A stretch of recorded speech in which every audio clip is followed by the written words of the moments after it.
Before the war, all of this vast agricultural area here worked well. Boreholes throughout it to be able to water the animals and have enough water for cooking and for general activities around the house.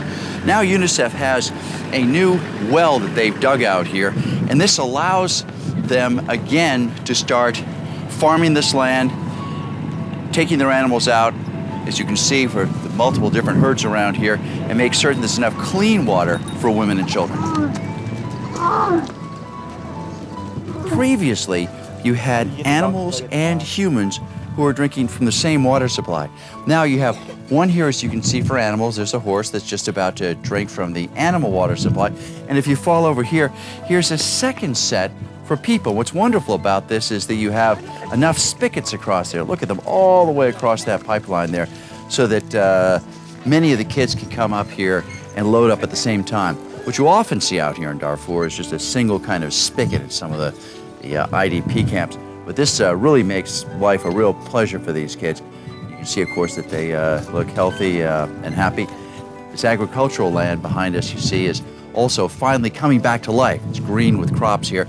And because of the peace agreement, you do have planting here, which is so incredibly important to be able to get the crops and foods that they can grow for themselves instead of being dependent on humanitarian programs like the World Food Program and their food distributions.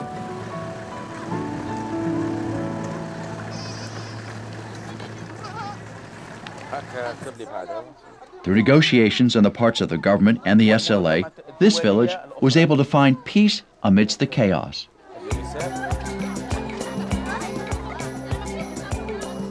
Thanks to the efforts of UNICEF and NGOs, there is access to health care, a reliable clean water source, and safe functional schools.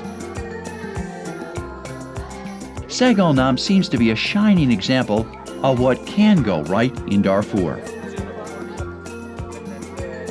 One question remains: could all of Darfur one day look like this? It's remarkable how well the operation has worked in Darfur. I mean, we need to be proud of this. It's an operation that has actually worked and succeeded. There was a massive effort and a massive investment, but it really has yielded results. I mean, I remember when I first got here, you'd go into the centers where malnourished children are, and they'd be essentially full. I mean, you'd have women with their children on the bed nets, and the whole place was full. You now go there, and there's 1 or 2 or 3 women, and that's how you measure success. I mean, you no longer have centers that are full. The centers are fewer because need has gone down. So, you know, it is a major success. We don't often get to say that what we've done has made a difference that clearly. The job is not done yet, and it won't be until there's a political solution, but we're holding the line. Ted is also proud of what UNICEF has been able to do for Fatan and her family. Thanks to UNICEF, Fatan has access to a mobile school unit, books, and trained teachers. Now she's able to walk to an outdoor school under the shade of a sprawling tree where a teacher quizzes her on math. 1, 2, 3, 4, 5. She's even learning some English. What's your name? Fasim. What's your name? Not only is UNICEF making an investment in the future of Fatan and other children like her, but in many ways their presence here has allowed her to be a child once more. Yes.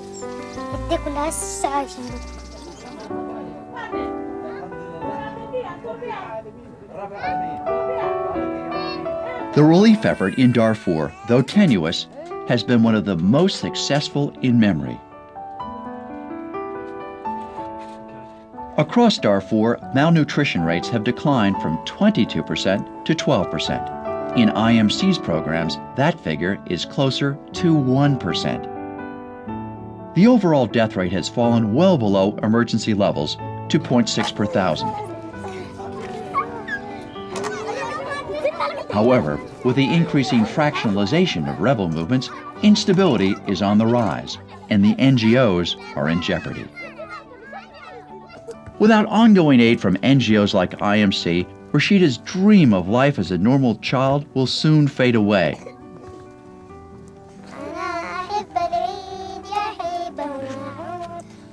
These children cannot survive without your help and the help of other Americans. Organizations like IMC and UNICEF take small steps every day, but those steps, with your help, have been remarkably effective.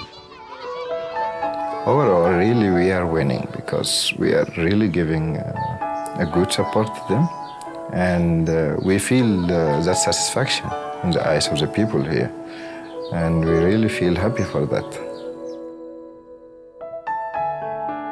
Is there a future for the children of Darfur?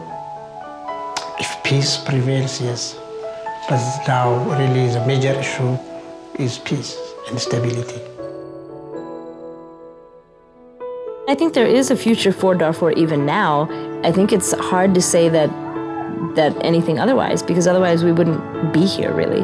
If there's no hope for Darfur, I think all of the NGOs would just pull out.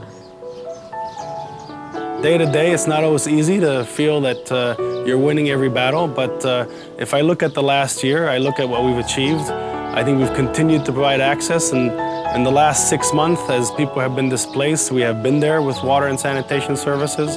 We have been there with nutrition services. We have not seen a rise again in the levels of mortality, that children are still in school, that we have spoken up on violence against children, on sexual violence against men and women.